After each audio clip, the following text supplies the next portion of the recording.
বৰমান্থি গাঁৱত উদযাপন কৰে ৰংকেৰ পূজা। কৃষিকাৰ্যত মংগল আৰু কৃষি উৎপাদন বৃদ্ধি কামনা কৰি জুম খেতিৰ আগমুহূৰ্তত এই পূজা কৰা হয়।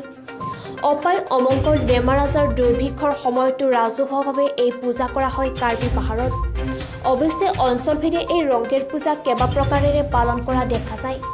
এই ৰংকেৰ পূজা ভাগ সৰ্বপ্ৰথমে হেমফু মুকৰাং ৰাছিংজাক পূজা অৰ্চনা দিয়াৰ পাছত দেওপানী ধনশ্ৰী খনবামন হকানচাং সিদি কাৰ্ণুক লংলে হি ইথানসমূহক পূজা সামগ্ৰীৰে উৎসৰ্গা কৰা হয়। গাঁওখনৰ প্ৰায় অৰ্ধশতাধিক লোকৰ সমাগম হোৱাৰ কথা জানিবলৈ দিছে উদ্যোক্তাসকলে। আমি ঠাং মাহৰ পহিলা তাৰিখ অৰ্থাৎ 1 ফেব্ৰুৱাৰী দিনাখনৰ পৰা আমাৰ নতুন বছৰ হিচাপে আমি উদযাপন কৰোঁ। তাৰ পিছৰ পৰাই আমি কাৰ্বিসকলে খেতি বাতি কৰাটোৱে আমাৰ প্ৰধান। গতিকে খেতি বাতি কৰিবৰ কাৰণে আমি আগবাঢ়ি যাব লাগিব। আজিৰ দিনটোত আমি সকলোৱে একত্ৰিত হৈ মিলিজুলি দান বৰঙণিৰে আমি এই অনুষ্ঠানটো পাতোঁ, পূজা পাতল কৰোঁ, দেৱ দেৱীসকলক উৎসৰ্গা কৰোঁ। গতিকে এই দেৱ দেৱীসকলৰ নাম মই একফালৰ পৰা ক'ব বিচাৰিছোঁ যে হেমফু মুখাং ৰাছিংজা এইটো হৈছে আটাইতকৈ কাৰ্বিসকলৰ ডাঙৰ দেৱতা দেৱী। তাৰপিছত আহিল আমি থান হিচাপে দেওপানী মাক আমি উৎসৰ্গা কৰোঁ, পূজা পাতল কৰোঁ। তাৰপিছত আহিলে ধনশ্ৰী, তাৰপিছত আহিলে আপোনাৰ খনবামন থান আছে আমাৰ, তো সেই থানকো আমি সেই দেৱতাক আমি পূজা অৰ্চনা কৰোঁ। তাৰপিছত আহিলে সিদি কাৰ্ণুক অৰ্থাৎ সিদিলিংলাং বুলিও কোৱা হয়। তো লংলে হি আৰু আছে, তো সেই লংলে হিকো আমি পূজা অৰ্চনা কৰোঁ।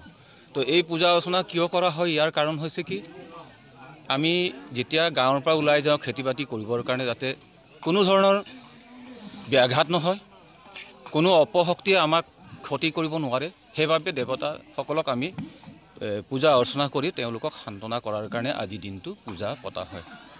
আজি সকলো ঠাইতে সকলো গাঁওবিলাকতে পতা হয়। আৰু কিছুমানে আগতীয়াকৈ কিছুমান সুবিধা চাই তেওঁলোকে আগতীয়াকৈ কৰা হৈছে, সেইখিনি কথা আমি গম পাওঁ। তথাপিও চৰকাৰী হিচাপে আমাক দিন বাৰ তেনেকৈ ঘোষণা কৰি দিয়া হৈছে। সেই হিচাপে আজি 5 ফেব্ৰুৱাৰীৰ দিনাখন আমি ৰংকেৰ পূজাটো উদযাপন কৰোঁ বা পূজা অৰ্চনা কৰোঁ। আজি বৰমান্থি গাঁৱত যিটো আপোনালোকে পূজা অনুষ্ঠিত কৰিছে, তাত কিমানমান মানুহৰ সমাগম ঘটিছে আৰু কেইখন গাঁও মিলি পৰিছে? এইখনত কেৱল বৰমান্থিৰ গাঁৱৰে যিখিনি ৰাইজ আছে, এইখন গাঁৱৰে লোক আছে। ইয়াৰ পৰা ধৰক বাহিৰৰ দুই এজনে নিজৰ ফালৰ পৰা যদি কিবা দান বৰঙণি আগবঢ়াইছে সুকীয়াকৈ, সেইটো বেলেগ কথা। কিন্তু আমি এই গাঁৱৰে সকলো ৰাইজৰ পৰাই দান বৰঙণি তুলি পেলাই আমি পূজা পাতল কৰোঁ। কিমান মানুহৰ সমাগম ঘটিছে? সমাগম বৰ্তমান এতিয়ালৈকে হোৱা নাই, 2টামান বজাৰ পাছৰ পৰা সমাগম ঘটিব, কিন্তু 300 পৰা 400 মানুহলৈকে সমাগম ঘটে। হয়, কৃষিভিত্তিৰ বুলিয়ে অকল নহয়, কৃষি কৰিবলৈ যাওঁতে বিভিন্ন ধৰণৰ সমস্যা আহি পৰে।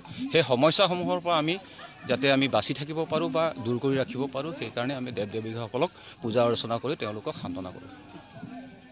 বোকাজানৰ পৰা Sanjib Gogoi report, PI news.